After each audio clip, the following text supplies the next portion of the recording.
Hello, and welcome to the Holistic Fitness Podcast, where you'll learn to get your goals without burning out. I'm your host, Laurie, and this show isn't just about movement and nutrition. You probably already know that exercise and nutrition is important for your mental and physical health and well-being. But it's also about stress management, mindset, shedding those limiting beliefs, and working through some of that childhood trauma while you're at it. Today, I'm joined by Terry, who has an absolutely phenomenal story. Terry Tucker is a motivational speaker, author, and international podcast guest on the topics of motivation, mindset, and self-development. He has a business administration degree from the Citadel, where he played NCAA Division I college basketball, and a master's degree from Boston University. In his professional career, Terry has been a marketing executive, a hospital administrator, a SWAT team hostage negotiator, a high school basketball coach, a business owner, a motivational speaker, and for the past 10 years, a cancer warrior, which has resulted in the amputation of his foot in 2018 and his leg in 2020. He is the author of the book Sustainable Excellence, 10 Principles to Leading Your Uncommon and Extraordinary Life.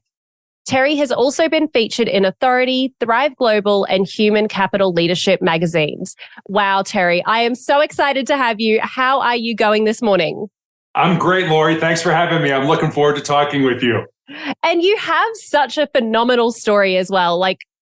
There's just so much to learn from you. So I'm really curious. I feel like when anyone gets onto this motivational speaking path or writes a book in nonfiction to help others, it's because they needed that help at some point in their life. So can you talk me through your dark night of the soul, so to speak, or the journey that you've been through to want to inspire people in this way? Yeah, I've had, unfortunately, I guess my fair share of dark nights. It starts back when I was in high school. I was a really good high school basketball player, but then I had 3 knee surgeries. And so, now I've got to fight my way back from that, and eventually was fortunate enough to get a scholarship to play basketball at the Citadel. When I graduate from the Citadel, I move home to find a job. I am the first person in my family to graduate from college. Fortunately, I find that first job in the corporate headquarters of Wendy's International, the hamburger chain. Unfortunately, I ended up living with my parents for the next 3.5 years as I helped my mother care for my father and my grandmother, who are both dying of different forms of cancer. Fast forward, now I've got, since 2012, I've been battling this rare form of cancer that more than likely is going to take my life. I still have tumors in my lungs from when I was diagnosed back in 2020 with having to have my leg amputated. So, it's just been kind of one thing after another, but I've learned a lot through all those difficulties, through all those trials and things like that. And, I guess you have 2 choices. You can say, you know what, I'm going to succumb to the debilitating, discomfort and misery, or I'm going to learn something from it and maybe have the opportunity to help other people along the way. I don't purport to have all the answers. As a matter of fact, I don't have all the answers. But what I try to do is say, look, these things have worked for me. And if they work for you, then by all means, take them and incorporate them in your life. Wow. I have so many questions for you, Terry. I am so sorry that you have endured so many trials throughout your life and you've been able to take such a positive mindset out of it. I want to start with when you graduated college and you went home. Personally, I come from a single parent, low socioeconomic background. So I know how difficult it is to be the first in your family, be the first with a 6-figure salary, be the first that climbs the corporate ladder or whatever achievements it is. So what was it like going from being away from your family and studying and then moving back into that environment and trying to build yourself? Yeah, I was all set to make my mark on the world, with my newly obtained business administration degree. And I look back now and realize kind of, what a knucklehead I was to think I knew anything about business just because I had a degree. But, I guess the way I looked at it is, my parents, my story is not, my early story in my life is not one where my dad was an alcoholic and beat my mom and that kind of thing. It was just the opposite. I am the oldest of 3 boys. We are all athletes. We have all played sports through college. I even have one brother that was drafted by the Cleveland Cavaliers and the National Basketball Association here in the U.S. So, my experience has been the importance of family. And that's what I think our parents taught us. I used to kid that my mom and dad used to do divide and conquer parenting, where, Terry's got a game on this night, so dad will go to that. Well, Larry's got practice at the same time, so mom's going to have to go to that. So my parents were always running in a million different directions for our benefit. And so, our parents taught us the importance of loving each other, caring for each other, supporting each other, and things like that. So when I moved home and it was, I want to get out in the world and sort of spread my wings and do my own thing, I was like, well, okay. But, my parents had given me so much growing up, giving my brothers and I so much growing up, that it was like, I don't care if it would have taken 30 years to do that. It was the right thing to do. It was, okay, now it's my turn to help you for all, not that it's a quid pro quo or anything like that. You do it because you love people. And our parents taught us the value of family. So now it was my turn to help my mom and my dad and my grandmother and that deal with this, cancer, this horrible scourge that we've had to deal with, most of our lives. So I wasn't happy about it, but at the same time, I was absolutely committed to doing it because that's what we were taught. That's what you do with family. And I'll end on this story. My youngest brother was in high school when my dad was dying of cancer. And I remember, my brother had a basketball game, and I said to my dad, look, I'm not going to go to Brian's game. I'm going to go work out. My dad was like, no, you're not. I'm like, what do you mean? No, I'm not. I'm a grown man. I have my own job. I have, what do you mean I'm not going? He's like, no, you don't understand. Your brother needs you. Your brother needs you at that game. And that's what our family has always been about, supporting each other, loving each other, caring for each other. So you're going to the game. And I was just trying to, get a little independence at that time. My dad was absolutely right. And I ended up going to the game and found another time to work out. But that story really, I think, kind of epitomizes the fact of what's really important. Yeah, I couldn't go work out anytime. No, you need to go and support your brother. I love that. Your parents sound like amazing people. Something that seems to be really popular in my generation at the moment, and it's almost used as a buzzword, and I'm certainly all for it, but it's talking about childhood trauma and the lessons that maybe the not ideal traits that our parents have passed on. For me, like working through my childhood trauma, what was really important is to realize, like, my parents were two adults doing the best that they could at the time. Like, I'm 30 now. My mum at 30 was single with two crazy children. Like, I could not even imagine that. So you have a really positive view of your family. What would you say to those who are focusing on more so like the negative aspects of their childhood when it comes to their mindset as an adult? I mean, you can't live life backwards. I mean, you certainly can learn from it. You can certainly say, hey, there were some mistakes. And I mean, let's face it, all families are dysfunctional in one way or the other. And I think you're absolutely right. The vast majority of parents do the best they can with what they have. And I remember our daughter is a graduate of the United States Air Force Academy and is an officer in the new branch of the military, the Space Force. And I remember one time she was at the academy and she called home, just to call home on the weekend. And she said to my wife and I, she said, Mom and Dad, I'm really glad that I have the relationship I do with you because so many kids here hate their parents. And I thought about that. I mean, the Air Force Academy, the military academies, West Point, Navy, Annapolis, and that.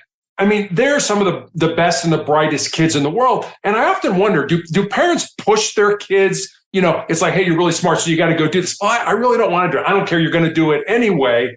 And so I guess I would say, look, your parents probably did the best they could. Learn from the things that they did right. And also take the things they did wrong and say, okay, I'm not going to repeat those when it's my turn to, have a family, if you choose to do that and things like that. Because, the only thing you can do from the past is learn from it. You can't go back and say, I'm going to relive it. And so many people try to do that. I am this way because I'm a product. Yeah, I get it. You are a product of your past, but can't you learn from that and change your dynamic and move forward? I think you can. But again, I can't speak from, my dad was an alcoholic and beat my mom. He didn't. So I can't speak from that. We all have our little traumas that we have to deal with in life. Yeah, for sure. And I'm the same as you. Like, I can't I can't speak from like terribly traumatic circumstances at all. So it's hard to judge what others go through because I'm sure some really do go through things that are difficult to forgive.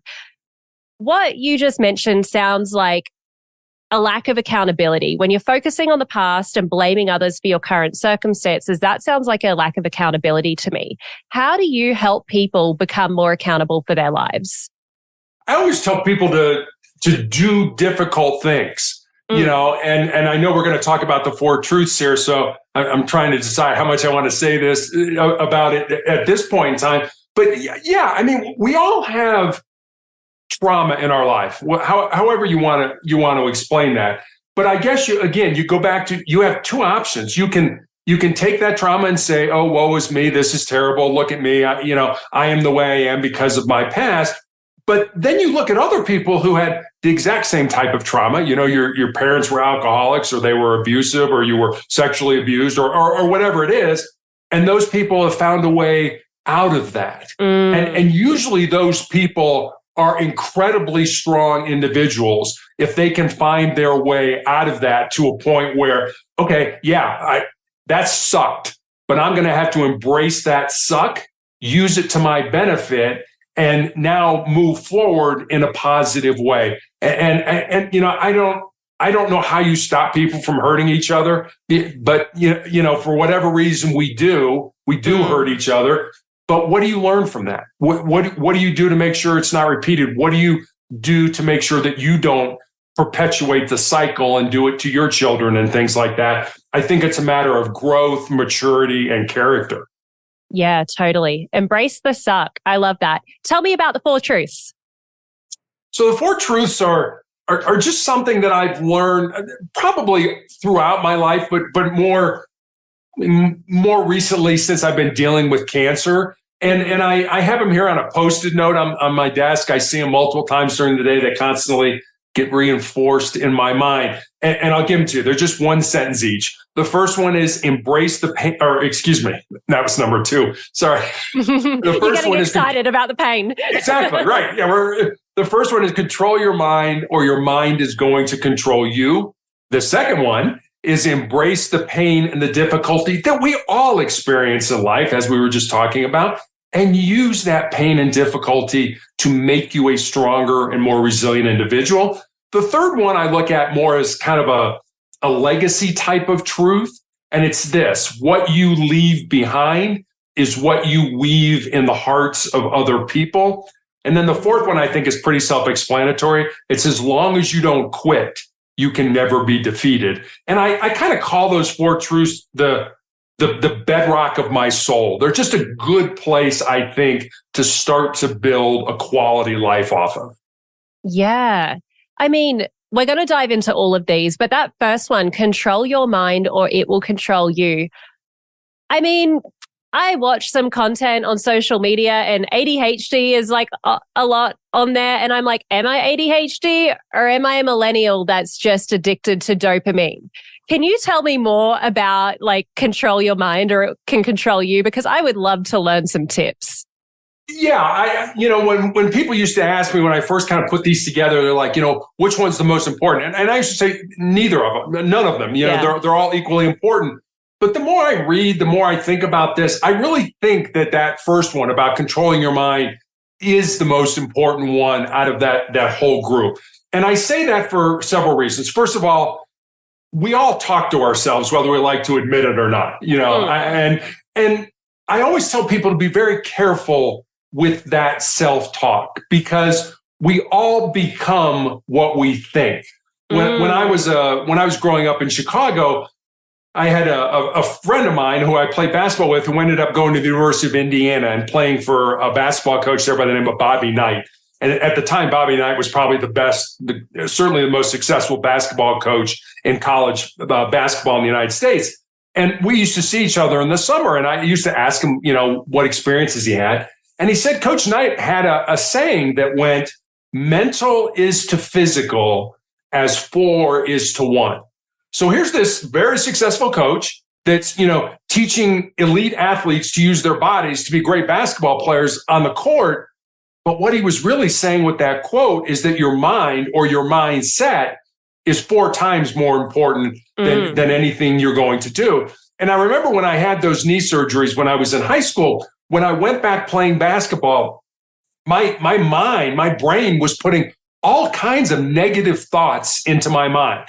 Things like, hey, you're probably a step slower because of those operations. And college coaches aren't going to be interested in recruiting you because you've had these surgeries. And I remember thinking, wait a minute, I'm still playing at an elite level, and coaches are still reaching out about the possibility of playing for their college or university. So I guess I learned early on that I needed to change the narrative. And the other thing I'll say about this is we're human beings. We have negative thoughts. Don't think that, the most positive person in the world never has a negative thought. We absolutely do.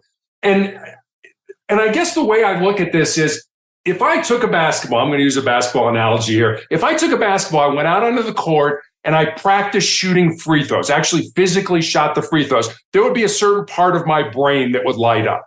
If I actually thought about picking up that basketball, going out onto the court and shooting those free throws, that exact same part of my brain would light up. So whether you physically do it or whether you think about doing it, and that's why I think it's incredibly important to be careful of that self-talk. Because if you're, for example, if you're taking an algebra class and you're like, I'm terrible at algebra, I'm not very good at math, I suck at this and stuff like that, eventually you're going to hardwire your brain to the point where, you are bad at this and you're not going to be able to overcome that. So be very, very careful with the type of self-talk you do. Understand you're going to have negative self-talk, but also understand that you can change that narrative and put something positive into your brain. Yeah, wow. And athletes know this. Athletes rehearse what they're going to do in their mind before they actually do it to be at the top of their game. It kind of reminds me, so my first corporate job was I led a team of flight attendants, and we had really intense CPR training, and we also rehearsed doing CPR in like our emergency procedures. So in our mind, it was ingrained in our mind to be able to fight a fire, provide CPR. And when it came to actually doing it, there was a situation where I pulled a 6-year-old boy out of the pool. He was dead. I had to provide him CPR. Kicked right into gear because I'd mentally rehearsed giving CPR so many times on infants, on children, on adults. And it only took a few compressions and he started vomiting up all the water. But mentally rehearsing doesn't just save lives. It also helps you have that dream life that you want, or that dream body that you want, or whatever that is that you're seeking. It absolutely does. You're right. I mean, because whenever we get into a crisis situation, I was a police officer, and, all the things that happen to your body, in a stressful situation like that, if you have to shoot somebody, or if you have to draw your gun and potentially shoot, you get tunnel vision, your hearing goes away, your fine motor skills, go out the window, and you are successful because, as you said, you've practiced that thousands and thousands and thousands of times. I'm really going to date myself now, but I'm going to tell you a story. Back in 1976, I was 16 years old. It was the United States bicentennial year. There was an Olympic swimmer by the name of Shirley Babashoff who won a gold medal at the Olympics. And she had a saying. She said, winners think about what they want to happen. Losers think about what they don't want to happen. Ooh. So losers are able to overcome their negative minds and think about the things they want to occur, where losers can't see the value of participating, or following or finding a goal or a dream and trying to make that happen. And I think that it's such a simple quote, but it's so true. Winners think about what they want to happen. I see myself being successful, just like you said. I've practiced this a million times. So when it happened, boom, I'm able to just jump right in without even thinking about it. Whereas losers think about all the things they don't want to happen. So when it comes time for them to perform, well, I've really spent all my time thinking about the negative. I've never thought about myself being successful. So again, going back to, we become what we think. Hey, Holistic Fitness fam, a quick message from one of our sponsors, Ned. As you all know, I recommend good nutrition, movement, and stress management practices before supplementing, so you know what type of supplementation that your body actually needs. For me, I supplement with very few products, but Ned is one of them. I'm a type A, high energy, ambitious business girly with massive goals. And sometimes I honestly just need to chill out and relax a bit. I've found that both Ned's de-stress and sleep blends fit in with my busy lifestyle and ambitious goals, but I was honestly not a big fan of CBD products before trying Ned, mostly because of the culture surrounding weed. I just didn't want something that was going to alter my state of mind so that I became much less of a goal-getter or less ambitious. That was until I learned about full spectrum hemp and their benefits. Ned blends are chock full of premium CBD and a full spectrum hemp of active cannabinoids. Ned's full spectrum hemp oil nourishes the body's endocannabinoid system to offer functional support for stress, sleep, inflammation, and balance. These products are science-backed, nature-based solutions that offer an alternative to prescription and over-the-counter drugs. All of Ned's full-spectrum hemp oil is extracted from USDA-certified organic hemp plants grown by an independent farmer named Jonathan in Colorado. I'm obviously a big fan, but don't take just my word for it. Ned CBD products have over 2,000 five-star reviews, and they work with incredible partners in the medical field like Dr. Caroline Leaf, Dr. Christian Gonzalez, and Dr. Will Cole. Ned is providing Holistic Fitness podcast listeners a very special discount. If you'd like to give Ned a try, listeners get 15% off Ned products with the code Lori Lee, LORILEE. Thanks, Ned, for sponsoring the show and offering a natural remedy to bring balance to so many people's well-being. Speaking of the negative, embracing your pain, the pain and difficulty we all experience in life and using that pain to make you stronger and more resilient. Do you think we're getting more soft? Oh, absolutely. Yeah. Because I'm a millennial. I feel like I'm so like I get therapy. Like therapy's amazing as well. But like, how do you take care of your mind and like do the inner work while also like not becoming so soft that you can't embrace difficulty and pain? Yeah, that's a great question, especially when in a lot of times your mind is working against you. And, because your brain is hardwired to avoid pain and discomfort and to seek pleasure. So to the brain, the status quo, the way things are right now, comfortable and familiar, just leave it alone. Don't mess with it. But the only, and you know this, and most athletes know this, the only way you're going to grow, the only way you're going to get better, the only way you're going to improve is if you step outside those comfort zones and do things that make you uncomfortable. And I always recommend this to people. I try to do this every day of my life. Do one thing every day that makes you nervous, that scares you, that's potentially embarrassing. It doesn't have to be a big thing, but it's like, I don't feel like going to the gym today. No, go ahead and do that. Well, is that really? Yeah, just those little bitty things every day that are, get up an hour earlier, to read, to journal, to meditate, whatever, you do. Oh, that's a little, yeah, okay, but that's not a big deal. Yes, those little things every day get you to the point where the big disasters in life hit us, and they hit all of us. We lose somebody who's close to us. We get fired from our job, find out we have a chronic or a terminal illness. It'll put you in a position where you'll be so much more resilient to handle those things than the people who just kind of muddle through life. I always like to say that there are so many people that live a casual life. And as a result of that casual life, their goals, their dreams, their ambitions become a casualty of that unplanned living. Ooh, that is so true. If people aren't doing the hard things, all of those goals and ambitions, they're kind of because people don't want to do the hard work and goals and dreams often the hard work. Can you provide a few examples of those painful, uncomfortable things that you do? Like someone listening to this might be like, I don't really know what those painful things are. What would you say to them? Yeah, yesterday I hate, and hate's a strong word, and I understand it. I hate going to the dentist. But yesterday I picked up the phone. I'm like, okay, I got to make my 6-month dental appointment. But I'm sure people are like, well, that's no big deal. Well, it's no big deal if you don't have a problem going to the dentist. For me, is it a big deal? No, I can pick up the phone and make the call and I'll end up going. It's not like I'll make the call and then I'll cancel it or something like that. So it's things like that. It's, I had my leg amputated in 2020. do I really feel like working with my prosthetic today? It's such a pain to put all the stuff on and to try to, do that. Is that something I want to do? Not really, but hey, okay, I'm going to do that. So it's stuff like that. It's like, I've got to call this person, but I know it's going to be a difficult conversation and I'm not sure I want to do it anyway. Anything that you can do that takes you outside your comfort zone, because we just love to be comfortable. We love to, and we get sold that bill of goods that's what life should be about. Life should be about comfort and all that thing. I want to go to the gym today. I don't know. Do I really? It's cold outside. It's snowing today. Well, you can come up with a million excuses, but it only takes one opportunity to say, okay, I'm going to go do it.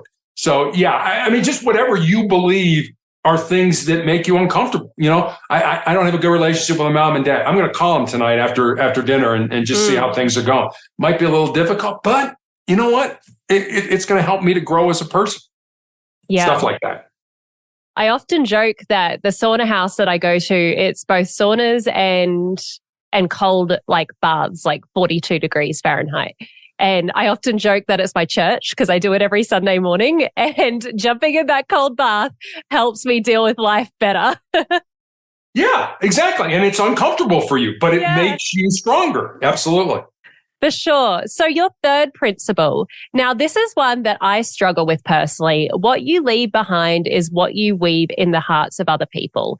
I think of my breakups with what I leave behind, or, jobs that I've quit, or, people that I've quit. And, I've just been through a breakup 3 weeks ago, so it's pretty fresh. And a big thing that I'm super cognizant of when I'm breaking up with someone is I don't want to pass on trauma, and I struggle with this, like what you leave behind is what you weave in the hearts of other people.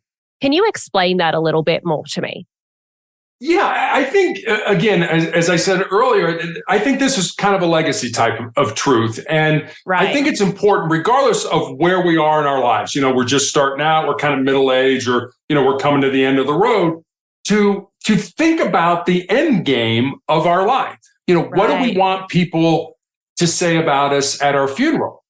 What are people going to say about us, at our funeral? I still have friends who actually read the obituary page, either in the newspaper or online every day for two reasons. One, to keep themselves humble, and two, to help them realize that someday somebody's going to be reading their obituary as well. When I had my leg amputated and I found I had these tumors in my lungs, I went with my wife to the mortuary and to the funeral, or to the church and to the cemetery, and I planned my funeral.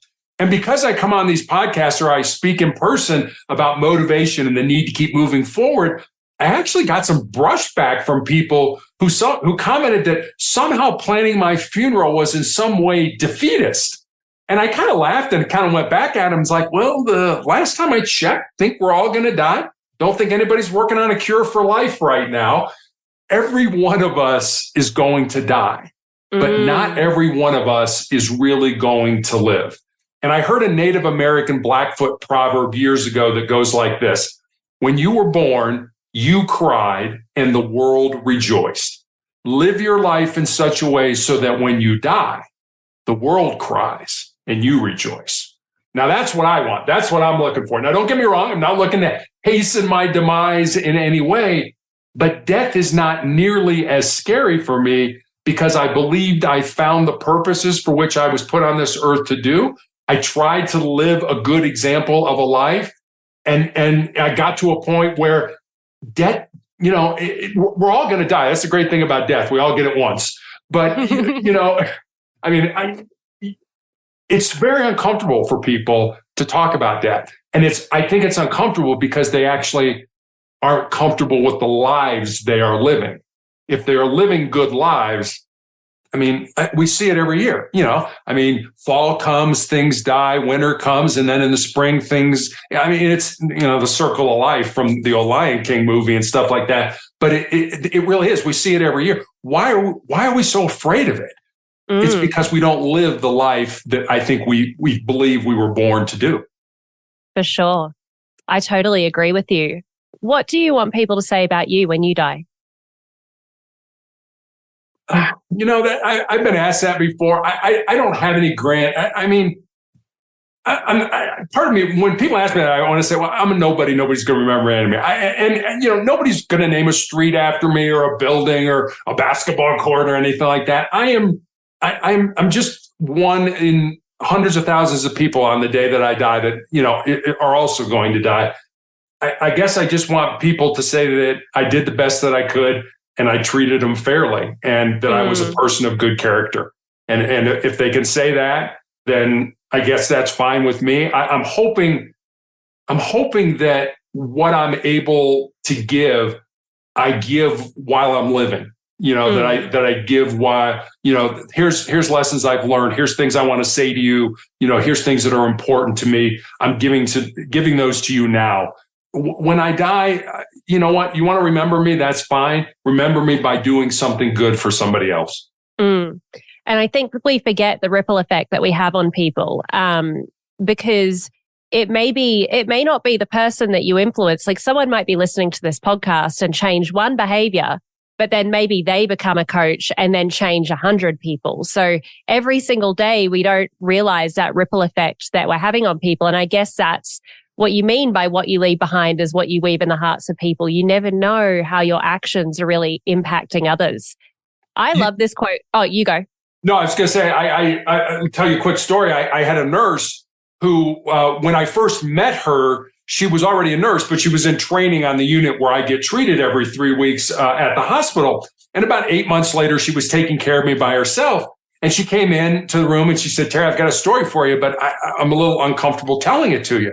I didn't know how to respond to that. It's like, well, it sounds like I might enjoy the story. I hope you decide you want to tell me. She's in and out doing her thing, giving me the medication and stuff like that. About 2 hours later, she comes in, sits down on the bed. She's like, here's the story. She said, when I first met you, I was going to get out of nursing. I had a good friend of mine die. I was in a really dark place. I talked to my parents. I was going to quit nursing and I was going to go to work for Amazon. And she said, and then I met you and I see what you go through every day. When I have my treatment, I throw up, I shake violently. There's a lot of side effects to it. She said, I watch you do this every day. And then I went back and I read your story. I read everything you've been through cancer-wise. And she said, after I finished reading your story, I knew where I was supposed to be, which was right here in this hospital taking care of patients. Now, if she would have never told me that story, I would have had no idea that my life had such a positive impact on her. And when I was growing up, there was a basketball coach at UCLA out in California who had a quote that went like this: a careful person I want to be, a little person follows me. I dare not go astray for fear they may go the same way. So I think that really kind of picks up on the point you were just making of we never know whose life we impact. I mean, I think there are so many people, I don't care how bad your life is, I don't care how miserable you are, there are people that you don't even know that are watching you that maybe would give everything they have just to walk in your shoes for 5 minutes. Yeah. And we often forget that we want to be in the shoes we're in right now 3 years ago. Yeah. That story, I just got like the biggest shiver up my spine about that nurse saying in nursing. I don't know why. That just really, really touched me. And that kind of goes into your last principle out of the 4. As long as you don't quit, you'll never be defeated. There are so many people out there that feel like they're getting life lesson after life lesson after life lesson. And I mean, you have gone through a lot, more than I ever have that I know at a surface level. Can you touch more on that point about choosing not to quit?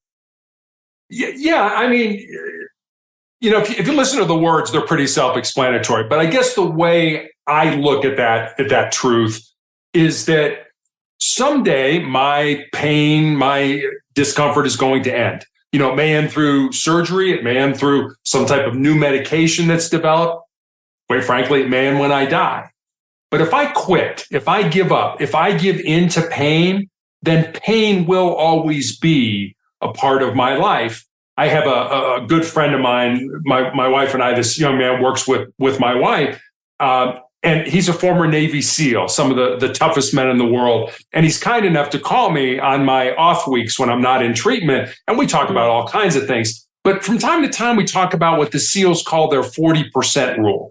And that basically says when you're done, when you're at the end of your rope, when you can't go on, you're only at 40% of your maximum, and you still have another 60% left in reserve to give to yourself. Wow. So, the next time you're laying on the couch and I should go to the gym, but I just don't feel like it. Remember, you've got that 60%, or you're at the office and it's like, I got to stay and do this report, but I just don't feel like it. You still have that 60% left in reserve. Or, you're in class or you've got a big test tomorrow and I really don't want to study for this. You have that 60% left in reserve to give to yourself. It's not like you're giving it to somebody else. It's like, look, I can do so much more. And I have found that in my life. I found that in my cancer journey, that I believe we all have a breaking point. But that breaking point is so much further down the road than we ever give ourselves credit for. We quit, we give up, we stop long before we've ever been broken. Yeah. So that's where that fact comes from. I love David Goggins, and he went through Navy SEALs Hell Week 3 times. And in his book, he mentioned that rule. And afterwards, me being like the left brain person I am, was like, where is this study that says the 40%? And it comes from the Navy SEALs. Wow. That's incredible that he actually shared that with you as well. And those guys are some of the toughest on the planet. So if you're ever needing a concrete pill, it's like, no, I don't think so. Just listening to what they go through in Hell Week, I'm like, I don't think I could do that with a period. Like, as a woman, I just don't think I could do that. Too much of a princess for me. But it raises a really good point. A lot of us give up, and I see this in clients with fitness. When I'm there pushing them, they've got that accountability that they feel like they need to go further and further. And it's always so amazing for me to see them lift heavier, them do more reps. So they go faster than what they usually would alone. And like, if someone can learn to embody that without a trainer, just staring at them the whole time, like it's incredible what you can do. It really is. When I was at the Citadel, we had a president one year by the name of James Stockdale. And this won't mean anything to you, but Stockdale was the highest ranking prisoner of war in the Hanoi Hilton during the Vietnam War. He was a prisoner of war. He was shot down in his A4. He was shot down and he was a prisoner for 8 years. And he had all kinds of, he ended up winning the nation's highest military award, the Medal of Honor. But he led the resistance against the Viet Cong. And he disfigured himself when he found out they were going to use him as propaganda and parade him around and things like that. And I didn't have a lot of interaction with him, but I was in an event one time and somebody asked him, Admiral, who were the people that survived that brutality, that cruelty, that long incarceration? And he said, let me tell you who didn't survive it. He said it wasn't the big, tall, strong, tough guys that thought that they could handle, anything in the world. Because when you give people enough time, we can be incredibly cruel and brutal to each other. He said, so those individuals were always broken and ended up dying. He said it wasn't even the optimists, the people like, we're going to be, let go or rescued by Thanksgiving or Christmas or Easter. He said, because Thanksgiving and Christmas and Easter would come and we wouldn't be released. And those people died of a broken heart. He said the people who survived were the individuals that understood what they could control and controlled it. And he said, and for us, it was our breathing and our thoughts. Those were the only 2 things we could control, because the Viet Cong, decided when they were going to be tortured. They decided when they were going to go to the bathroom. They decided when they were going to eat. So they had control over everything else. But Stockdale and the people that survived figured out, I got to control my breathing and I got to control my thoughts. And if I can do that, I can survive this. Wow. That is so profound, because all of us at any point, no matter what situation we're in, can control our breathing and our thoughts. Yeah. And we have a lot, we're not in jail. We're not basically in shackles and stuff. So we can control more. We can control our attitude, our efforts, and things like that as well. So there are more things that we can control now. But for them, those were really the only 2 things that they could control. Yeah. Speaking of controlling your attitude, I want to go back to something you mentioned in, the first introduction that you made. And something that really stood out to me is that you mentioned you've been on this cancer journey for over a decade now. And you said that it's likely going to take your life. How do you remain positive? How do you keep providing when you know that the end of the road could come? I guess one of the things that I learned playing team sports, basketball obviously is a team sport. And I think for me, it was team sports. I think whatever team you're on, whether it's your family or, your colleagues or whatever that ends up being, I think one of the things I learned from team sports was the importance of being part of something that's bigger than yourself. You realize on a team that if you don't do your job, not only do you let yourself down, but you let your teammates down, your coaches down, your fans down. And if you think about it, the biggest team game that we all play is this game of life. And I am on a clinical trial drug now that more than likely is not going to save my life, but may save the life of somebody, 5 years from now, 10 years from now, based on all the data that the doctors are gleaning from my blood tests and my scans and things like that. People will be saved that I will never know, that I will never have the opportunity to meet because I'll be gone.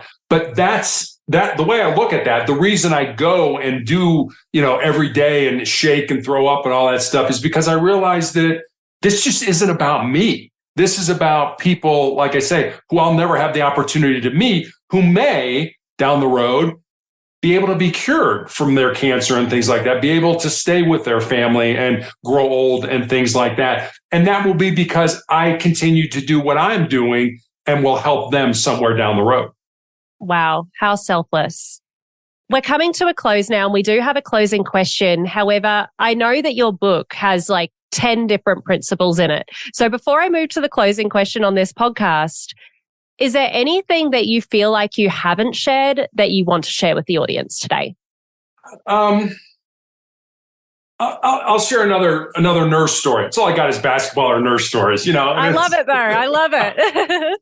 So I had a different nurse who asked me what it was like to have my foot amputated in 2018 and my leg amputated in 2020.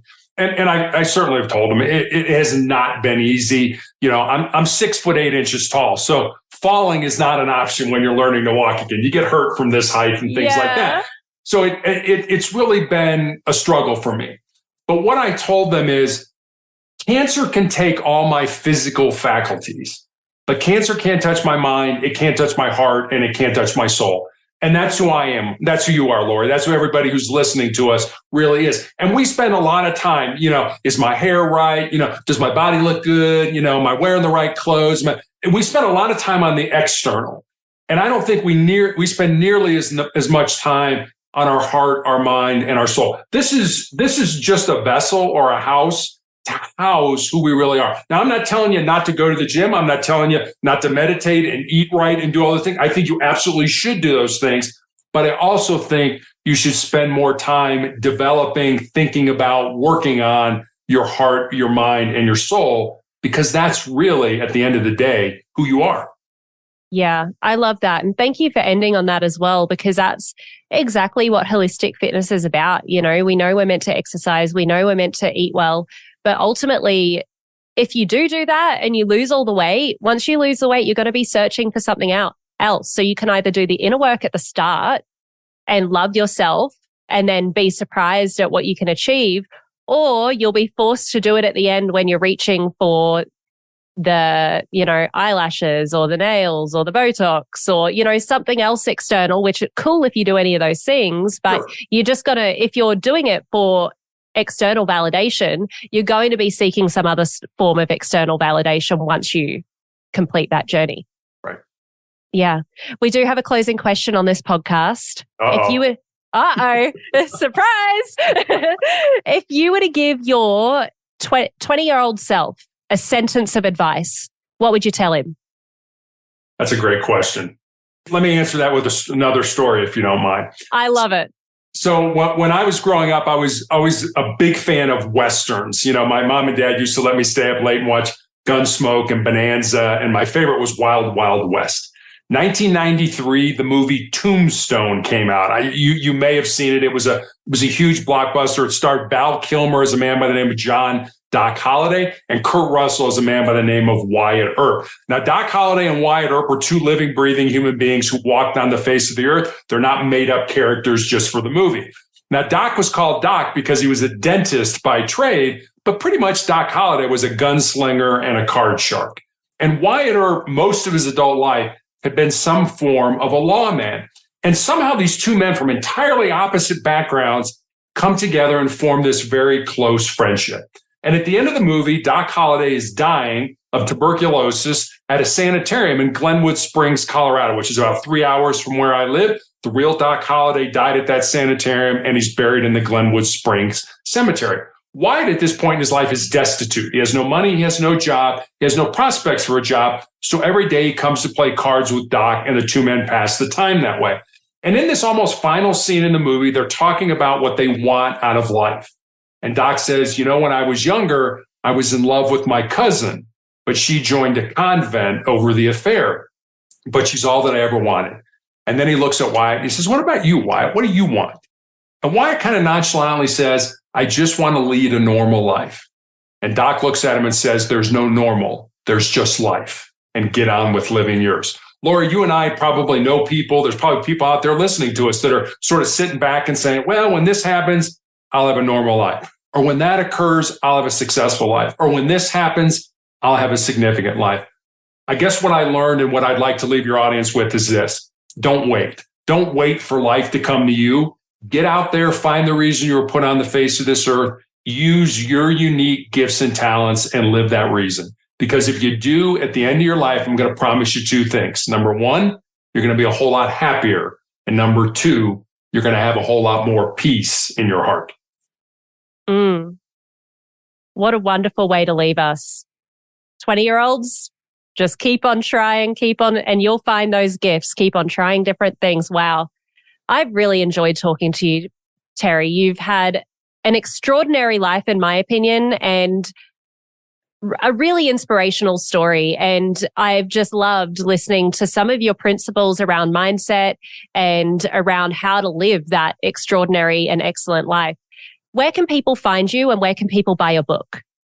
So Sustainable Excellence is available anywhere you can get a book online, Amazon, BarnesandNoble.com, Apple iBooks, wherever you get your books. I have a blog called motivationalcheck.com that every day I put up a thought for the day. And with that thought usually comes a question about how maybe you can apply that in your life. On Mondays, I put up the Monday morning motivational message. I have recommendations for books to read, videos to watch, and things like that. And you can leave me a message. And that's all available at motivationalcheck.com. Amazing. Thank you so much, Terry. And thank you so much for joining. For everyone else, thanks for tuning in to the Holistic Fitness Podcast. And until next time, keep shining.